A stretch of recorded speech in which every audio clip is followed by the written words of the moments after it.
Mark Kohler here, CPA attorney. Now I'd like to talk about itemizing versus the standard deduction. Now this is a big decision because it can have a huge impact on your tax return and save you a lot of money, a lot of taxes. Now in 2018, the rules changed, but the best way to understand the rules in 2018 is to understand what they were before in 2017. And many of you, of course, are preparing your 2017 tax return. So let's break it down, what you need to know when it comes to itemizing and the standard deduction.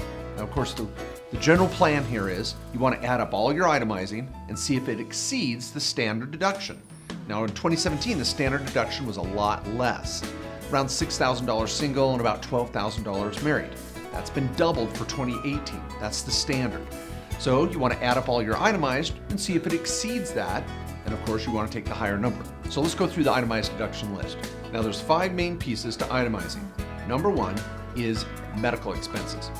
And this could be a big one for a lot of families. They spend a lot on medical, and this is your out-of-pocket medicals, co-pays, deductibles, prescription drugs, chiropractic, acupuncture, service dogs, service animals, that sort of thing. All of that added up. You want to look at that number, and anything above 10% of your adjusted gross income is deductible. So it's only the amount above that number. So you do the math, you say, what's my adjusted gross income? Let's say $50,000, multiply it by 10%, that's $5,000.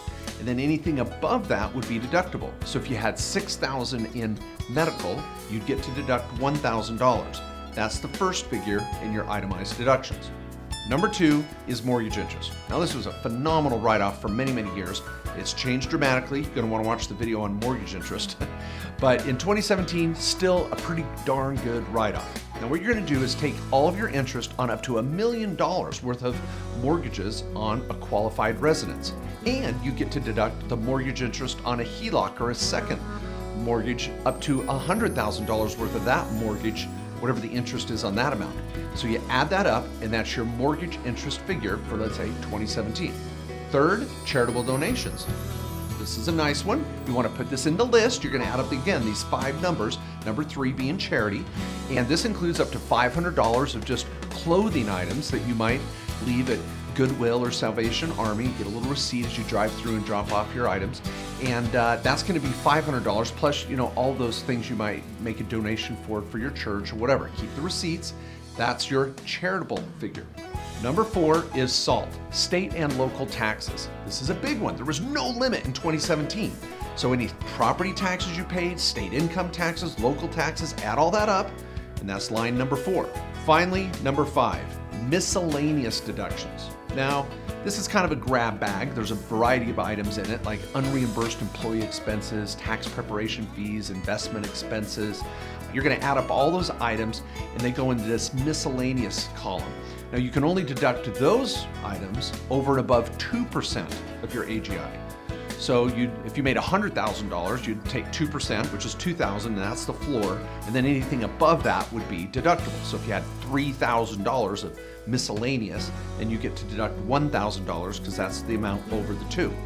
Now, in summary, you take those 5 items.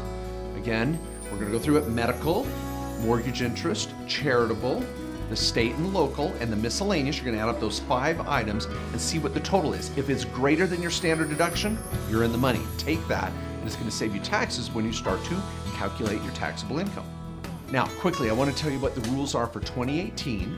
You don't need to worry about this if you're preparing your return for 17, but you might want to know this just as you go to spend money in 2018, maybe realizing you're not going to get a write-off for this, and be aware of those type of expenditures. Now, like I said earlier, the standard deduction has been doubled, but in 2018, also the itemized deductions have been limited. Let's go through some highlights real quick. First, medical.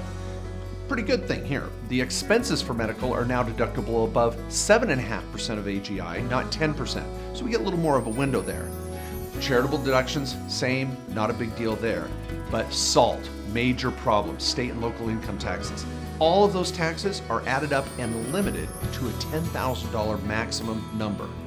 It's going to hurt a lot of people in states where they may pay a lot in state taxes and used to be able to deduct that as an itemized deduction. Now the mortgage interest, major changes. Fairly complicated too. Shot a separate video on that. Watch it when it comes to mortgage interest, because that's going to play into your maybe strategy for buying a home this year or doing any refinancing. But it's been limited. And then finally, the miscellaneous itemized deductions, gone entirely. No deduction there anymore. So in summary, in 2018, millions of Americans are going to be choosing the standard deduction rather than itemizing because it's been limited so much. And then a lot of Americans that still have itemized deductions, but they're limited, you're going to pay more in taxes. This is why this new tax bill has winners and losers. Be aware of this, gather your records, and input this information so you can make the best decision during tax preparation. Thanks so much for watching, and if you found that helpful, please look in the description below. I've got links to my tax and legal library, my QuickBooks training videos, how to start a small business, 50, 60, 70 videos, some as long as 30 minutes explaining more information on tax and legal strategies that will change your life. Also, if you'd like to subscribe to my newsletter or check out my social media links, please click here. They're weekly free tips and strategies and articles that you'll find extremely helpful. And I would appreciate it if you'd subscribe to my channel. I've got so many videos here I produce every week on my YouTube channel, and I'd love to give you a ping every time I shoot a new video. Thanks so much, and keep living the American dream.